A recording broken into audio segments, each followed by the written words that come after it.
But what interests me more is kind of a social perspective, because like you all say, if you go out there and say angry, most people will know that, right? Because they've all experienced, they may not really understand from a brain or a psychology perspective or from a social perspective, people understand it.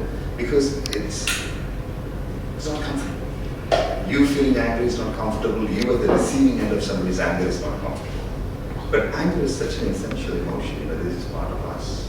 So it's, we like it or not, it is with us. No, it's not essential every day. Yeah. So if you look at different types of emotions, if you look at fundamental emotions, and anger is one of the fundamental emotions. So when you look at emotions like sadness, disgust, happiness, anger sits in there. Right? It's a defense, it's a response.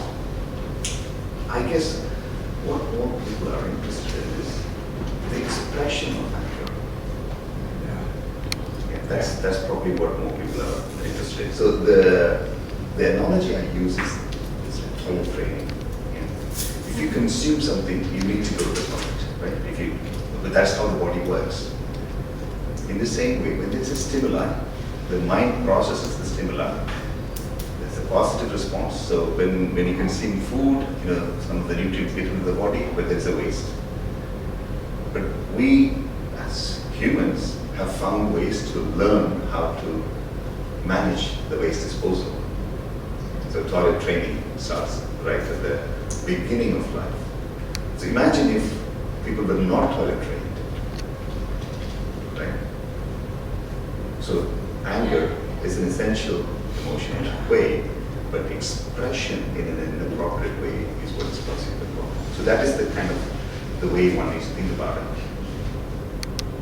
Because people know anger and they identify with anger management is kind of something most people are comfortable with in terms of the terminology. But do we manage bad things in life? Because we have established that although anger is essential, expression of anger inappropriately is bad. So we don't really manage bad things. We always manage good things in life. So if we manage our emotions, if we manage our life in a way that doesn't lead to an inappropriate expression of anger, that's probably a better outcome than creating anger and then managing it. But that's taking it one step back. So for example, if you look at sewage and waste management systems, right?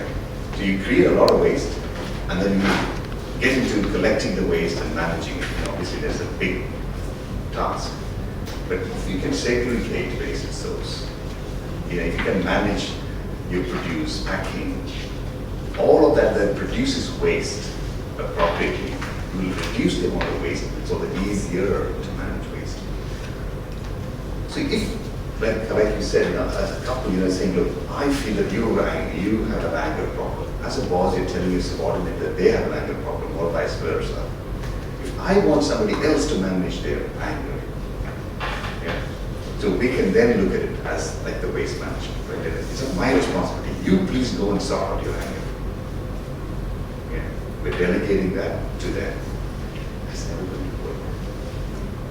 It is not going to be productive. As I say, I have an interest in improving human potential, transforming oneself, and improving productivity. So I can always say, the problem is off my hands. Say to her, look, you have an anger problem, please go and sort it out. Which means now I have absorbed myself with the responsibility and said, look, that's your problem, go and sort it out. But I have not contributed to any development. I am not helping another person how to do that, right? But in that process, you're actually making that person more angry, right? Because they have a legitimate reason for being angry, and you could be partly contributing to that anger, and you're telling them to go and sort out their anger problem. It becomes even more problematic. So that, in one way, is happening throughout the world now, where you say, children, let the children's anger problem be sorted. Terrorists, let their anger problem be sorted. Rather than looking at how do we transform ourselves to prevent anger being expressed inappropriately or anger being expressed appropriately. So we want anger to be expressed appropriately. That's what we want to go towards. That's where we will lead to positive transformation. Yeah. So for most people, they'll say, look, I don't have an anger problem, it's them. From that, we're going to say, how do I not express anger inappropriately? Yeah. So that's what is important. So as we know, it's a strong feeling of annoyance, displeasure, hostility. There is emotion, thought, reaction, and after effect. It's like this. And we may know different types of anger. We may have come across it. So you can have a passive aggression where you are in a situation where you can't express your anger. You are in a scenario where you're angry at your boss. You can't express your anger, but you're going to take it out on somebody or keep it within you till you get to a stage you can decompensate or have an outburst. So if you look at the passive, people who are passive aggressive can be sad. They can have anxiety because they feel restricted. They can have a high risk of developing depression, passive aggressive ones, because they suffer from suppressed anger. So that's the phase, that the blue phase, the sad phase. The good anger is the assertive anger, where you feel upset, you feel angry, but you're assertive enough to explain the position to the person or the situation that's being angry. So the difference is, you shouldn't have constipation, you shouldn't have diarrhea, but you should be assertive enough to excuse yourself to use the loo and not go in the room. So if somebody is angry, what you're going to think about is, they're just going to go in the room. They say, look, I can be angry, this is my place. But yeah, that's your house, but that doesn't mean that you have to go to the toilet in the living room. You need to excuse yourself. But that's the whole idea here, right? So when you look at all three, the assertive anger is a good anger. So it's about learning. In fact, there are courses to help children learn how to express anger appropriately. So open and assertive are the same, or? So open aggression is where it's like that kind of picture, where you're really aggressive. Okay. So there's a difference between being assertive and being aggressive. Yeah. So aggression is most, as I say, is more like diarrhea and excusing oneself to appropriately go to the toilet. Yeah. So uncontrolled, unmoderated expression of anger, where you're discharging your emotions, is open aggression. But that's where violence, hostility comes in as well. And that's hurtful, dangerous, spoils relationship, and that's what causes a lot of disharmony in the world. So when you look at explaining many issues with the relationships we see, you can just box them into these categories, where if you're sad and depressed, you're not expressing your anger appropriately. If you're overtly aggressive, you're destroying people around you and things around you. So it's about learning to be assertively angry if you need to be angry. The reasons why we get angry, so again, as we said, most people think they don't need it. It's just that you just need to stop making me angry. Yeah. So most people recognize that the stimuli around them makes them angry. Yeah. So you can have frustration, disappointment, people judging, rejection, fear. As I say, if one is exposed to some of these situations, you need to have some kind of a reaction, because we have to be protected. We act in a self-preservation mode. And anger is a means of self-preservation. So that's why it's an essential tool. Next one. But what is important here is to, sorry? What? Separate now. The beginning itself, So- she's keeping same distance. Yes, but then, as I said, And you all identify with something like this. We all do, right? When you're angry and full of rage, lots of things happen. You can have headache, you can have increased pressure on your eyes, decreased thyroid function. The lobe bones, their density, this is quite interesting. And Dr. Green will know this. When you age, particularly women, with the hormones changing, you're at increased risk of what we call osteoporosis. That's reduced bone density. And women take a lot of stress. Wife, husbands, children, work, all sorts of stress. Yeah. And interestingly, it's very important that one needs to really manage the stress levels to be able to keep their bone density high, right? And more people are not aware of this. And you commonly know about increased heart rate, increased blood pressure, increased glucose levels, diabetes risk. And you may have seen in movies where there is an emotional moment when they get a heart attack or have a stroke. It's real. Yeah, it's real. Slow metabolism means obesity, putting on weight, decreased blood flow, feelings of dry mouth, blurry vision, so all sorts of things. Yeah. So this is serious stuff. It is physiological. Yeah. So when you see an angry person, they're going through all of these things, and imagine chronic anger takes its toll on the body. So it's not about just being unpleasant. It also has a serious effect on the body. So basically the way you need to understand is lots of communication happening on the neurons when you're angry. Why? Because it's cortisol. It's like the highway is being used all the time. Rushing around. And it's damaged. Yeah. So chronic stress anger results in cell death. And there are two areas, next slide please, there are two areas which neuroscientists are very interested in.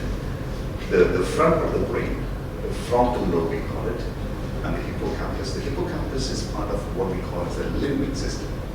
Limbic system is made of three areas in the brain, the amygdala, you have the hippocampus and you have hypothalamus. That area is implicated in self-preservation. So when you are under threat, that's the area that gets activated. Because we need to preserve ourselves. The fight, flight response is mediated by those centers of the brain. Yeah, that's the emotional response. So women have an more active midbrain than men. Why? Because in evolution has made women be more caring. Whereas the men or the males in the animal kingdom are supposed to be hunting and bringing stuff, and women are supposed to be distributing and caring.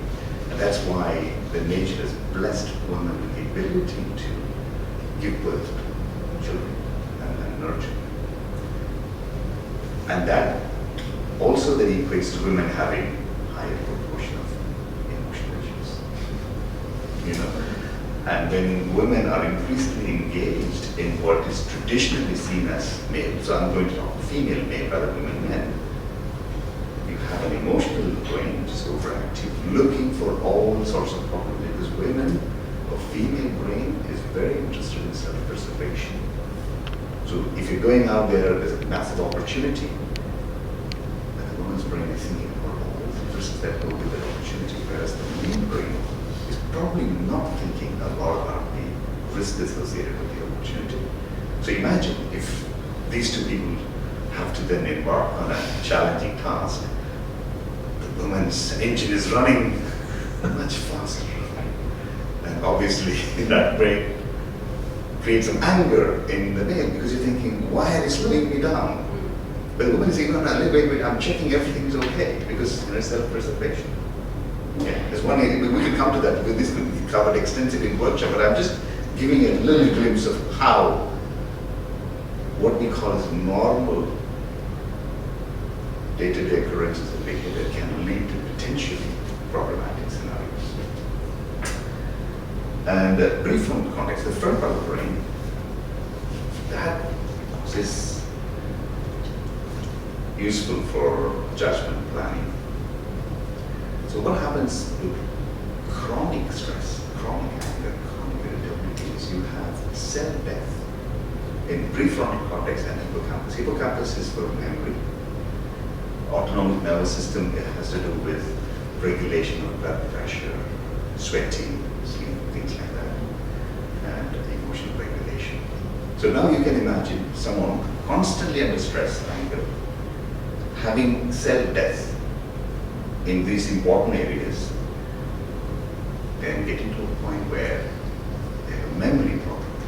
So this memory problem is not like the dementia type memory problem, it's a slightly different type of memory problem. And so you may have come across situations where people don't remember what they did or said when they're angry.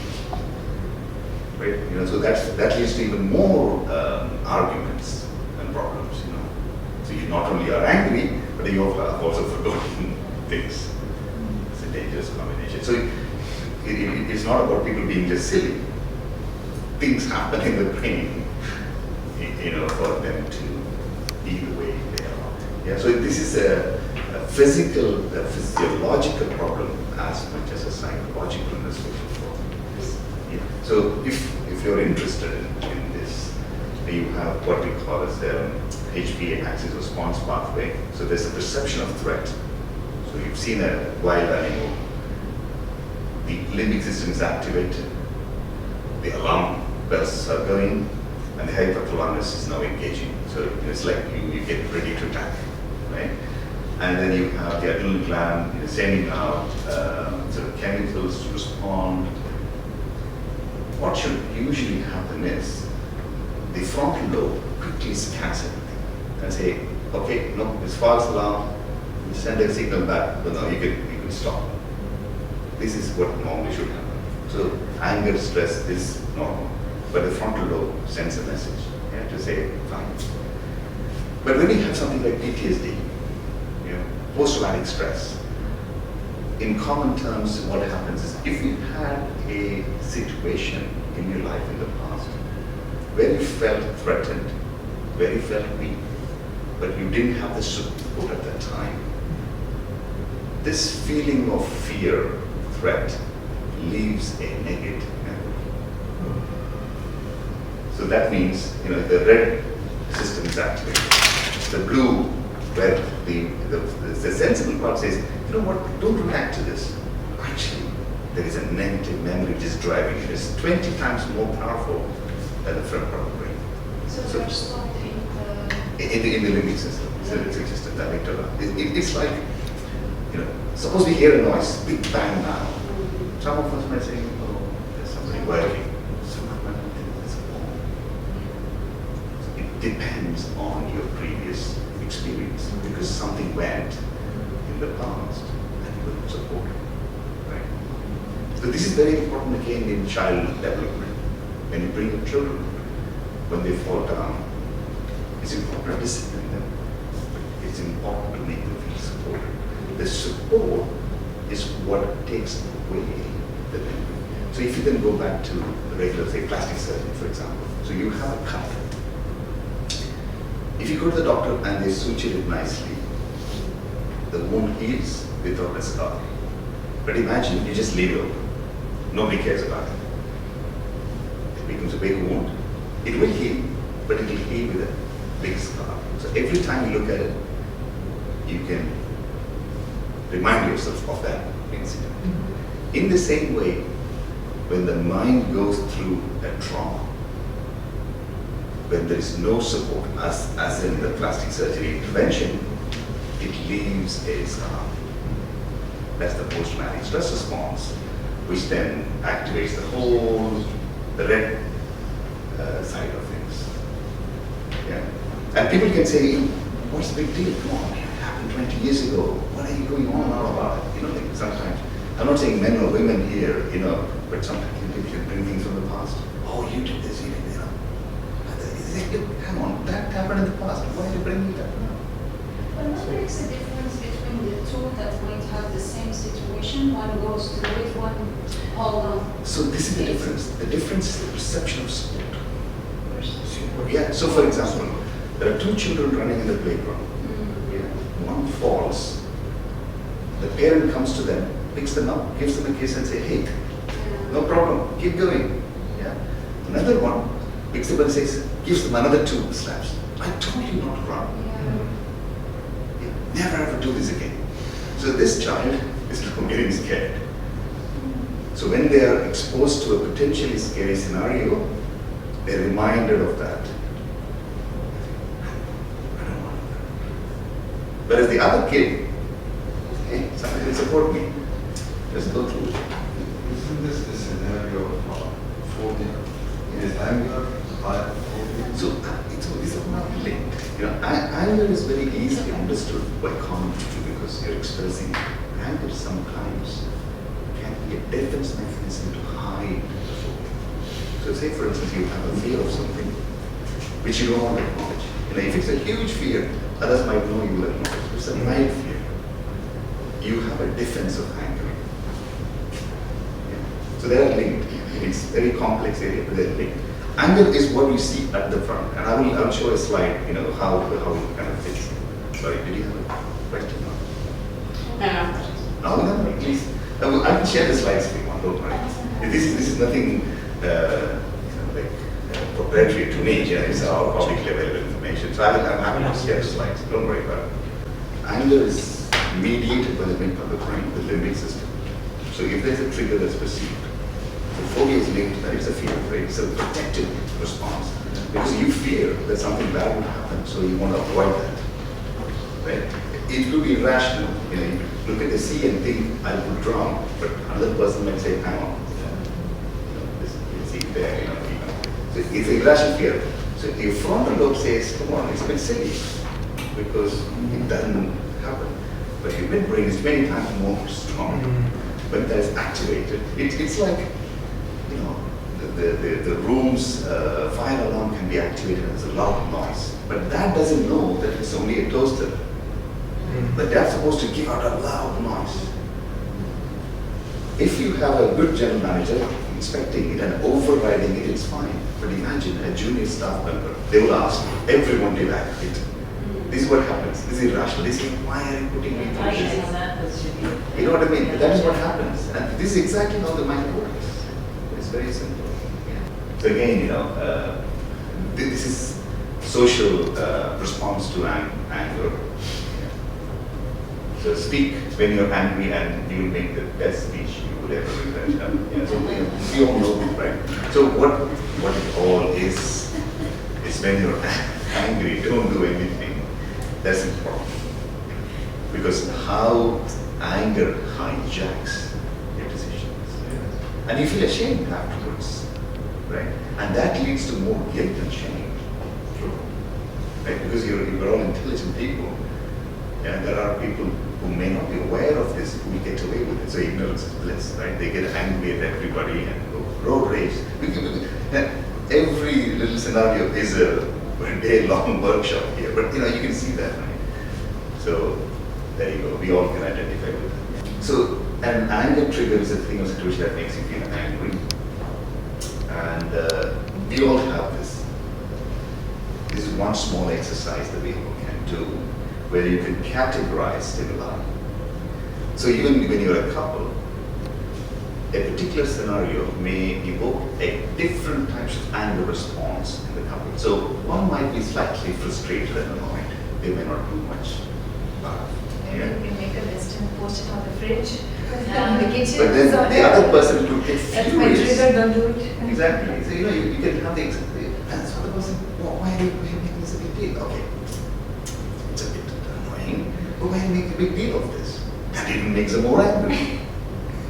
You know, it's a vicious cycle. So this is why it's very, see, if two people, then this is, again, you know, we don't want to go to specific scenario, but if two people have a feeling that, you know, the other person is angry and so on and so forth, go away individually and make this list, and you will see, you will be surprised. You know, for someone, say, you know, bringing in a muddy boots into the house might be, it's a bit of annoyance and I'll clean it. For another person, it's like, that's the end of the world. You know? So you can make, if you both go away and then you make a separate list and bring back, and now you're thinking, there's no wonder. You know?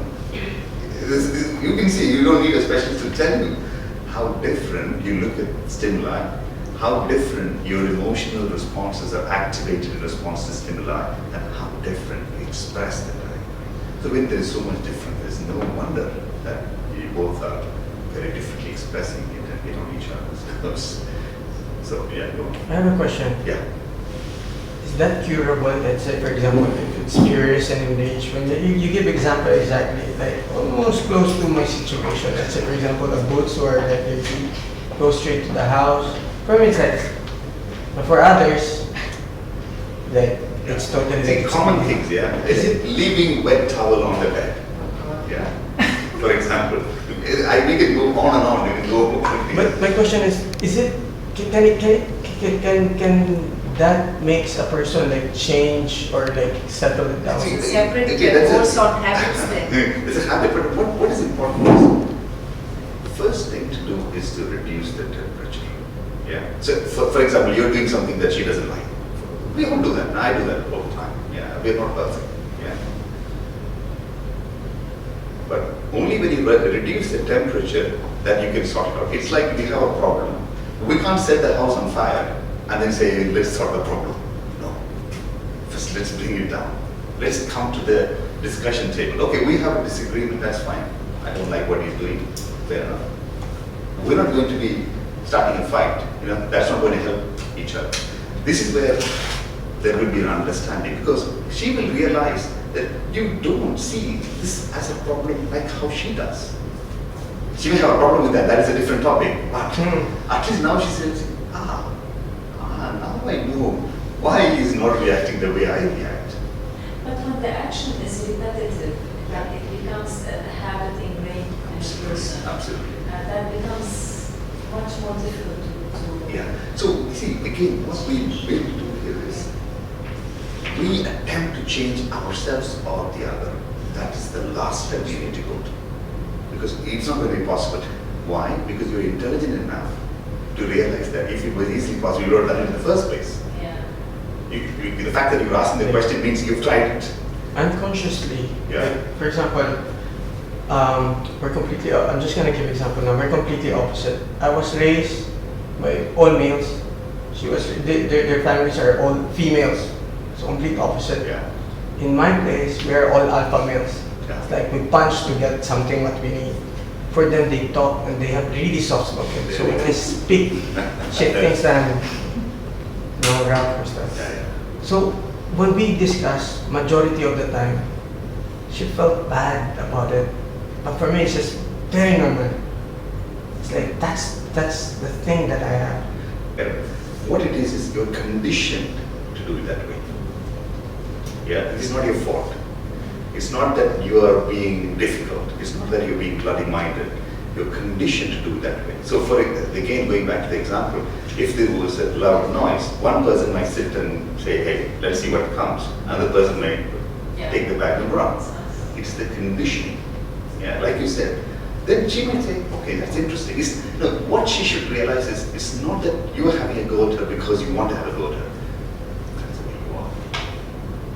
And the same way you will, like you said, maybe I need to use more words rather than act. Because she will understand words better. So what will happen is you both will come to a middle ground. But there has to be shift in both areas. Otherwise, what happens is one person, this is where the power differential comes in. One person might think, oh, so-and-so is so powerful, I'll just be very passive. But the aggression is building within. Okay? You're not getting rid of that. And for an unrelated stimuli, you would blow. You're thinking, this was such a minor thing, I wondered why you responded that way. But it wasn't a response to this. It was something else that was building up over a period of time. So that has to be diffused at the right time. We will come to that because there's lots of things. This is like overview, but we will come to all of this. We will discuss all of it. Which is more dangerous. Aggression goes inwards, right? So it's like you having a knife at the back and then having a handshake. Would you have that, or would you have somebody showing the knife? Showing the knife. At least you can then take action, right? Passive aggression is more dangerous. So passive aggression destroys self. But what is interesting is, as a society, we all encourage passive aggressive behavior. Ego, because you want to Yeah. look strong. I don't want to know your anger. I know you know. I can see that you're upset. Yeah. You know what? I'm a big guy. Let's see what happens. Yeah. So, be quiet. Be quiet for a while, and then you know what? You say, I need to get back this guy. He's going to get by a knife or a gun or whatever. And he's not brave enough to show it to me. but he'll keep it in the back, and now the risk escalates. But this is where we talk about the suicide bombing, when a coach leaders, this is what we think about, how do you manage a country? How do you look after groups that feel suppressed, for example? That's a different topic, but I'm just giving you an example. And same thing can happen at home with children, for example. When there's no openness, children might say, oh, daddy's coming, so we just keep quiet. But actually, they're not quiet. They're building up this tension within. And we can talk about psychosomatization, for example. There are in certain cultures where women don't express openly. But the way they express is through their body. They get pains, aches and pains, tiredness, unspecific problems. They're always sick. But the doctor says everything is fine, tests are fine. So that's passive aggression, taking control in a passive aggression. So there's so many examples. Sometimes we choose to reflect after a while, after absorbing the anger or suppressing for so long, and then one day we choose to reflect that anger or the behavior of the one in front of us, and that's where we did not give the best speech. Exactly. So exactly, that's true. And the way you need to think about it is, again, when you're teaching toilet training for children, and I like this toilet training example, why I give this. If you want to go, but you're in the middle of something, you can hold for 5 minutes, 10 minutes, maybe half an hour. Yeah, we are designed to do that. But imagine if I asked you to hold for 2 days and put a gun to your head and say, like, hey, you can't visit the toilet for 2 days. You are bound to have an accident. You may hold, you may develop constipation. That's the passive aggression building in, or you have incontinence. This is what happens with anger, right? You're not allowed to express your anger. You can't. Just feel like. But that's not going away. Just putting your hand on the mouth doesn't mean anything. It's simmering inside. The pressure is building. But this is why such exercise is very important, because you categorize. It's not saying that you putting a wet towel is making me angry. No. Is it annoying me? Is it making me a little angry? Or is it making me really enraged or furious? There are degrees. And then you will clearly see the difference, particularly if you're looking at teamwork, couples, with children. Exactly. But this is why when you're in the heat of the moment, when you're emotionally charged, you're not going to be seeing those solutions that we talked about.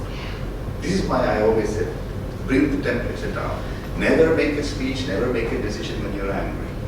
You will invariably make a decision that you will regret later. The emotions hijack the rational part of the brain, which is not so. When they go, I need to do this now, be confident. Actually, it doesn't make sense. If you really want to learn more about this, record it. When somebody is angry, record. And play quiet. What was that? Record it. Yeah. When you're having a go, half of the thing that comes out of your mouth is gibberish, right? Imagine. So you're getting angry, you're having a go. Excuse me. Can I please take my phone out? Whatever is next will come and hit your head. Then, in fact, I've had couples where then they play back. Yeah. Next day, when you're calm, then you're playing back. This is really me. Really, people have feedback, and you can really change behaviors because they have, all of us have an image of ourselves. But when you're angry, we're not that person, right? It will be the pattern interact for someone who gets angry, people phone up and then you will talk. Yeah, but then there are several studies done on this. So when you look at the UK, for example, now during COVID, we've seen an increased level of aggression towards healthcare professionals, and healthcare professionals are now empowered with vest camera, camera on your vest. I'm sure even here in the police you might have seen that deters violence, believe it or not. So when the police officer is approaching you see there's a camera. But now the taxis also have cameras. So when you see, immediately you see camera, CCTV recording. So does that mean that when you feel comfortable in a situation, you don't have limits or control of yourself more than when you think? Yeah. So that is more about what we call as So disinhibition, you have something like response prevention, things like that. So many other mechanisms come in play. So what you're trying to say there is you will be probably more angry with somebody who you're very comfortable with rather than some stranger. So for example, children, teenagers likely to be more angry with their parents than their friends or teachers, giving an example. Yeah. So yeah, that is possible because like you say, the right expression of anger is comforting. We'll come to that, but it's very important. This is like, all you need to do is like going to a toilet. The toilet is the most comfortable place for anyone in the world. Yeah. It is the most, not your bedroom, not your living room, it's the toilet. So you have to have a space where you can safely express your anger. Because it is very uncomfortable not to express your anger when you have the anger. So again, going back to the toilet example, right? Not everyone wants to go to the toilet. Although they may have consumed the same amount of fluids, they're not all going to the toilet at the same time.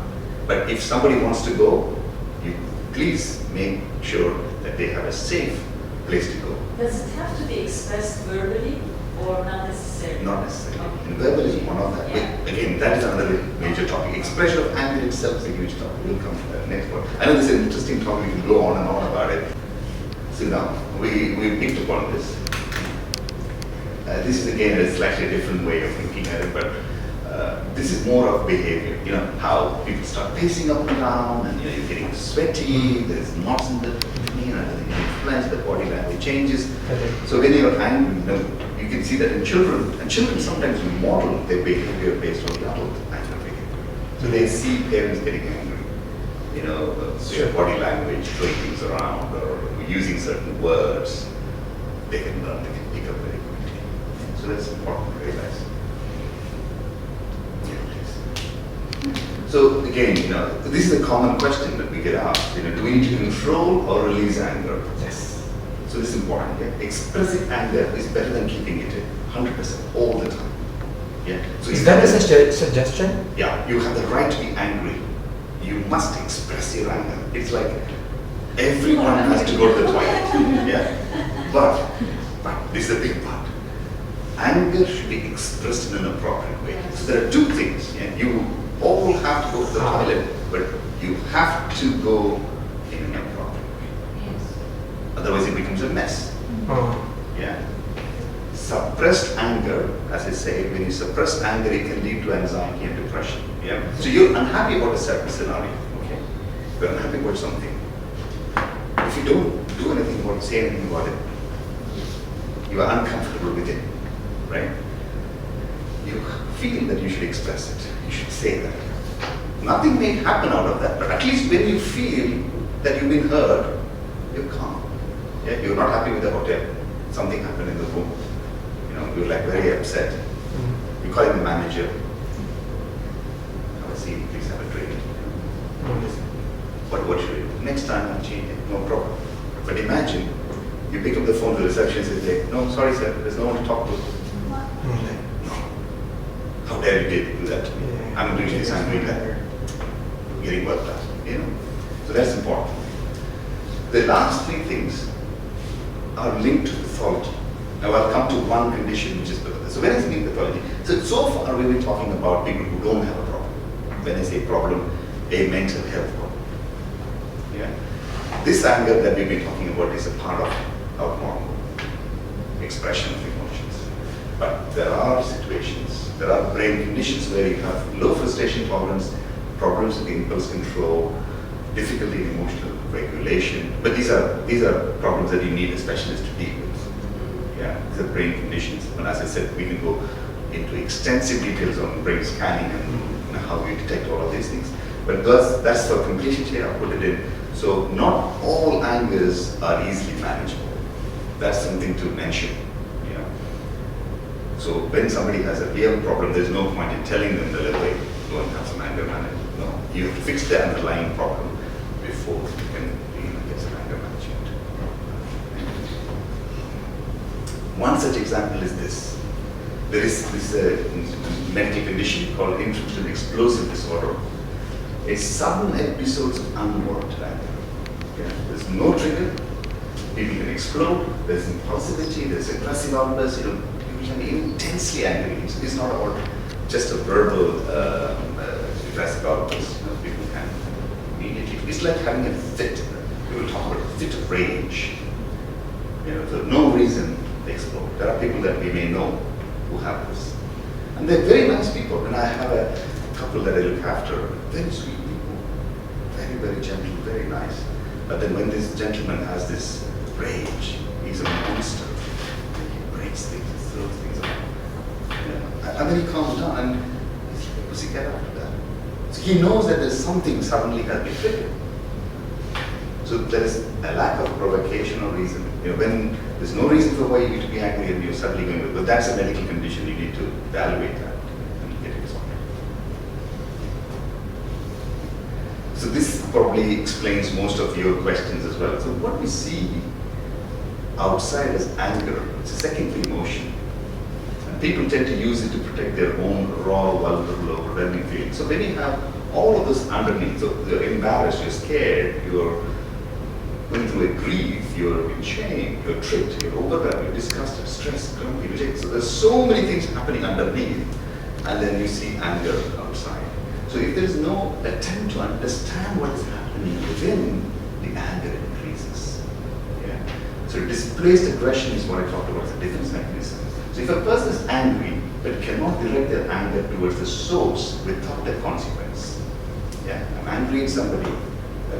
That comes to your question about if you're not comfortable with the other person and expressing your anger appropriately, then it becomes a displaced aggression, and then you take out their anger on a personal thing that poses less of a risk. So people carry anger from work home, for example. They may be angry with their boss and they take it on their wives or husbands, that sort of behavior.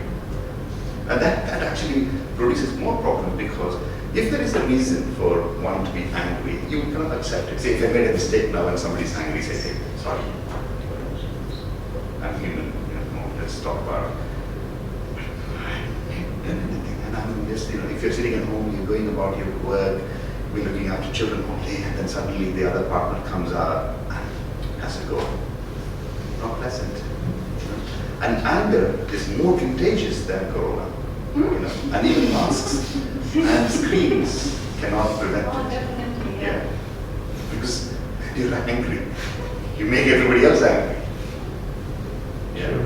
The other person may not express their anger, but they may be passively feeling angry within suppressing it. They may grit their teeth and think, I'm going to do it.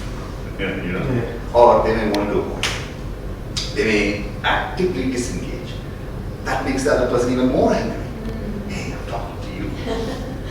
And you're walking away. It makes it even harder. Yeah. So again, it's anger, but it's expressed differently. So what is important is to move towards the assertive expression of it. Yeah. No aggression, no passive. This is where we need to match things.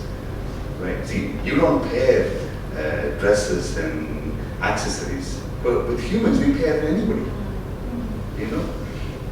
Can I ask a quick question? Sure, You're of talking course. about anger and relationships, and how do you deal with anger, like when from an outside source, like when you're driving, for example? Yeah. I know you have to manage it, but how do you? Because it happens spontaneously. Exactly. See, then in there, what is important is what does it mean? When somebody comes across, what does it mean? You don't know that person. You are not angry at that person. Yeah.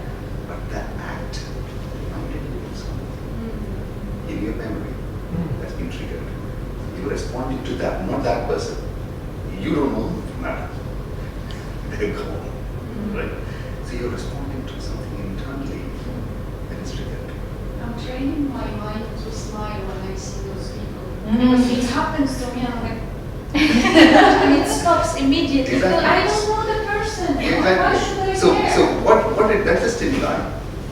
They have no relation to this. So what has happened is, you as a person are going away, right? So what has happened is, somebody has come into your house and gone into this store, which you have not opened for 10 years, and pulled out all of that into your living room. How do you feel about it?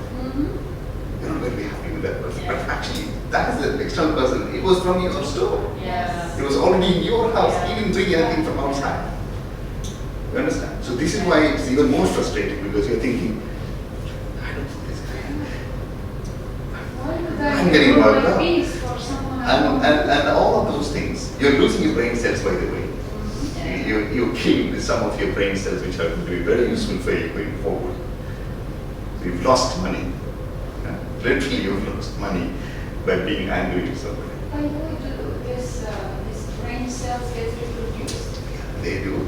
This is the new theory of neuroplasticity and regeneration and things. But what we see is not many people take the corrective actions to maintain that.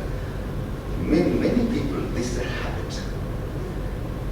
You understand? This is a habit. Say, for example, you ask me, can I die by smoking one cigarette? One cigarette may not kill you, may not cause you cancer. If you're smoking, that means you're habituated to smoking. That will kill you. The smoke may not kill you, but the habit of smoking will kill you. One episode of anger may not cause any huge problem, but if you are constantly getting angry, there's a pattern repeating, the habit of being angry will suddenly cause problems. So you're not going to allow the brain to regenerate if you are caught up in this habit of being angry. That's why it's dangerous. You understand? Yeah? Yes. But this is why these kind of talks and interventions are very powerful and very useful. They're tangible. It's not that we all feel good about talking. No. There's tangible difference. It's like when you talk to the guys about maintenance, they wash the building, right? There's a tangible difference. If somebody says, look, I built my house, don't worry about it 20 years. Come on. Maintenance. So this is about my maintenance. Not when the building is falling apart, you're calling all these people. No. You have to keep it in order so that you don't call all these people. Yeah. So you don't go mad. So basically, and as I tell my investors that I want to make myself relevant. I shouldn't be relevant. You understand? That means there's so much work to be done because they don't need me. That's not going to happen, but that's my passion and interest. Because these things are preventable. When you look at it this way, you could have easily prevented it. See, you've lost $1 million and you've come to me. I say, look, you've been losing this $100 every day. You could have prevented it. It's not my fault, or not your wife's fault, or my husband's fault. You were just leaking $100 every day, and you didn't know. And now you suddenly look at your pocket and there's $1 million down, and then you're calling everybody. That is where the claims loss comes in. So when you're 50s, 60s, and you're saying, oh, my memory is not working, I'm this, I'm that. My friend, you have to realize that part is the memory store, the midbrain, Yes. right? It is not consciously under control. So what you've done here is, in your case, Asma, is to train the frontal lobe to say, hey, I'm sending a different command and negating it. And it does become a habit after a while. Yes. You're doing Of it. course it does. Of course it does. So remember, the midbrain is 20 times more powerful than the front brain. Yeah. So it can't happen once. So So the midbrain is more more, powerful. nearly 20 times more powerful than the rational brain. So it's like, if there's a small fire, you can pour 1 jug of water. If the whole hotel is burning down, there's no point in burning one, pouring one. Yes. So you need to identify the small and intervene. But if you pour multiple times buckets of water, then you may need a big hotel fire, right? So that's where you might have done. The first time it may not have worked, but many times you're doing it now, you're getting more comfortable, you're getting more confident because the midbrain is also getting more suppressed. So who is sending commands to who? So the memory, the hippocampus, amygdala, and hypothalamus is where all of these negative, you can't call it negative because it's like this is a self-preservation area of the brain. Yeah. So if you had a bad experience, that is registered there. So it will always tell you, hang on, be careful, because you had a bad experience, it's going to give you an alarm. And the front part of the brain is going to say, okay, I've listened to you, but this is a different scenario. We can keep going. Yeah, so you're going in, you're seeing water. The emotion is saying, hey, stop. You're seeing fire, you stop. The front lobe is saying, no, this is a little better. You can go now. So that's very important. And there are disorders where the connection isn't that strong. There are so many other things here. But in your case, what you've done is, the midbrain is coming up, and then Yeah. you've trained the front part of mind. So this has been used well in pet training, for example, right? Dogs, you know, you train dogs. So you've trained your frontal lobe in such a way that, okay, sit means sit. You know, it wants to jump. It wants to take whatever the treat. So, but it can be trained. It's quiet. That's what you're trying to do. Yes. The monkey jumps. Why? Because you want to preserve yourself. Mm. Yeah, you don't want to be hurt. But you've given a different. Yeah.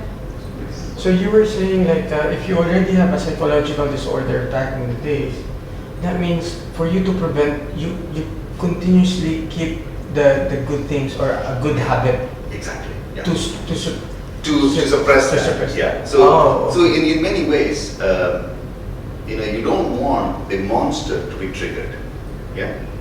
Because the monster is the negative memory from the past. So you are teaching it good habits. So it's like, you know, the difference between a wild bear and a circus bear. They're both big and strong and powerful. But the circus one listens. Mm. So Yeah. you need to train your bear or chimpanzee, whatever that is within you, Okay. which is like a monkey which jumps everywhere.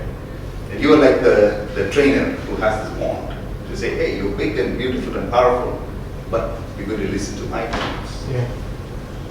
Clear. So it's uncontrolled, right? You know, this aggression is uncontrolled. That's why we are all embarrassed. Nobody's proud of our expression of anger, right? Because it's uncontrolled.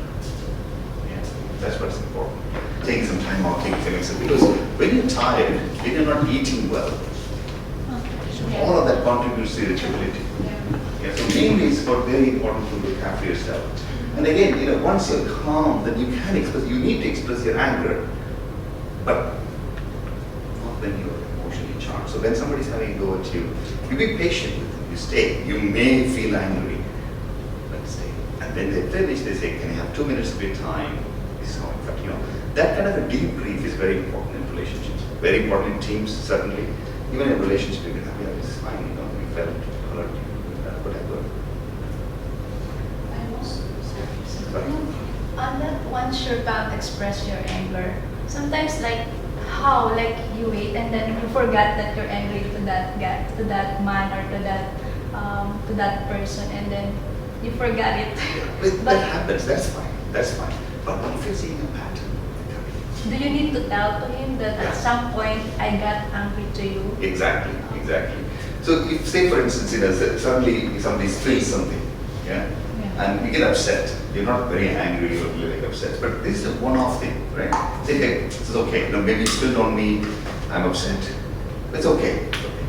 But if it happens the 20th time, then say, okay, we'll stop this. Let's sit down. There's no point in getting angry 20th time. You're only going to get beaten up.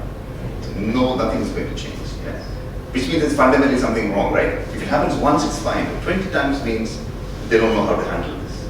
There's no point in getting angry. Sit them down, talk it through, train, retrain. It happens at home, spouses, with children, at work as well. Yeah. And when you talk about road rage, and this is where the traffic authorities around the world are very keen that they train drivers in a certain way. You know, they take into account all of this behavior, and hence lane discipline is important. And when you cut across lanes, there are fines and so on and so forth. You know, so they try their best. So that becomes the responsibility of the traffic authority, not the individual racers on the road. So this is probably the final slide. So anger expressed and implemented in the direction of visions and a future is an act of liberating clarification. This is a very powerful statement. Yeah. The power of conscious anger from destructive to transformative. We can run a program just for that. You know, what we call it conscious anger. You know, so we all know anger to be destructive, but it has transformative properties. Because as I say, it's essential, it's within. Right? And how do you use that to really transform you? Listen to your anger, understand and express to yourself and the others. And how do you produce transformation? Because anger is a response to trigger. It's like, you know, you have the alarm going. You can be annoyed at the alarm for disturbing your peace. Or saying, oh, it's picking up something that I have not. So you're changing your environment in response to the alarm. You're fine-tuning the alarm and your environment, keeping more, you know. Because as we established, it's an essential emotion. You can't get rid of it. If anyone says that, then you should say, can you please stop going to the toilet for 1 week? Then I can be anger-free for 1 week. It's as simple as that. It's very plain. But we still go to the toilet appropriately. Use your anger appropriately. Discharge it appropriately. And talk about it. You say, look, I was very happy about this you did. I was very unhappy about this. But you can say, I wonder why. I thought I was doing the right thing. I was just giving you some green juice. I thought it was good. You don't know that I don't like green juice. You know, something like that. So the other person was not sarcastic. They genuinely thinking that this person will have it. Yeah, there are sarcastic moments, but that's different. Yeah. But there are so many moments when you genuinely think that you're doing the right thing, the good thing for others. You know, happens with teenagers a lot. Yeah. Get out of bed. Don't watch TV. Don't watch this, that. Happens a lot. So the parent says, look, I am genuinely doing it out of interest for you, for your welfare. So it's not about what you say, it's about how you say it. And how you communicate something without evoking kind of anger. I mean, that's what I think Brinda will come up with for the teenagers for 6 hours. It looks like more parents will be on the course than the teenagers. But when you ask about one small step, if you're really wanting to take away something from today, is that chart where you categorize your stimuli. So for the other example, if you go to the doctor and say, look, doctor, I have a diarrhea all the time. The doctor says, you know, what have you been eating? That's first step, right? What are the regular stuff? Let's make a chart first. So you're drinking your coffee in the morning, make a note of it. You know, you're having some spicy stuff in the evening. Now I know. You know, so which one gives you what type of response? Then we can very selectively say, this is the problem now. So the magic wand is identifying the problem and communicating it. Because once the identification is done, how the problem is solved. At least then you can, if you can't solve it, you can at least ask somebody. Majority of the people haven't even identified the problem. They're still comfortably going round and round with the problem. Yeah, so if you go away thinking, you know what, it's not about my fault or somebody else's fault, but if something is not quite right, I'm going to find out what's not right. That is the magic wand. First,